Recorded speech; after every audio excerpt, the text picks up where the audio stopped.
তো নমস্কার বন্ধুরা, আজ চলে এসেছি সোমবার, শিবের পুজো করবো। তো তোমাদের সাথে ভিডিওটা একটু শেয়ার করছি, ছোট্ট ব্লগটা শুরু করছি। তোমরা একটু দেখো। এই দেখো, ব্লগটাতে আমি তোমাদেরকে দেখাবো যে আজকে আমাদের গাছে একটি সুন্দর একটা স্থলপদ্ম ফুল ফুটেছে। অনেকগুলো ফুটেছিল, তার মধ্যে এই স্থলপদ্ম ফুলটা দেখো কত সুন্দর।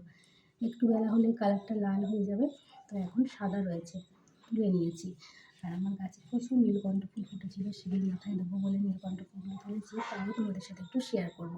এই দেখো নীলকণ্ঠ ফুল, তোমাদেরকে ভালো করে দেখাতে পারছি কিনা। এই দেখো, দেখেছো নীলকণ্ঠ ফুল নিয়েছি, আর নিয়েছি বেলপাতা।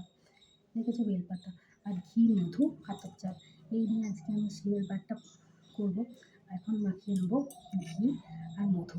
ঘি আর মধু একসাথে মিশিয়ে নিচ্ছি, শিবের মাথায় ঢেলে নিচ্ছি একটু, আর নন্দীর মাথাতে একটু ঢেলে নিচ্ছি। ওম নমঃ শিবায়, ওম নমঃ শিবায়, ওম নমঃ শিবায়। এই দেখো মাখিয়ে নিলাম ভালো করে, মাথায় মাখিয়ে দিয়েছি। জল ঢেলে দেবো। এই জলটা কিন্তু আমাদের শ্রাবণ মাসে ধরা বৃষ্টির জল।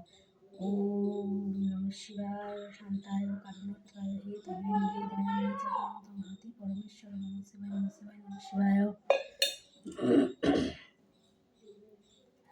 ওম নমঃ শিবায়, ওম নমঃ শিবায়, ওম নমঃ শিবায়, ওম নমঃ শিবায়, ওম নমঃ শিবায়, ওম নমঃ শিবায়, ওম নমঃ শিবায়, ওম নমঃ শিবায়, ওম নমঃ শিবায়।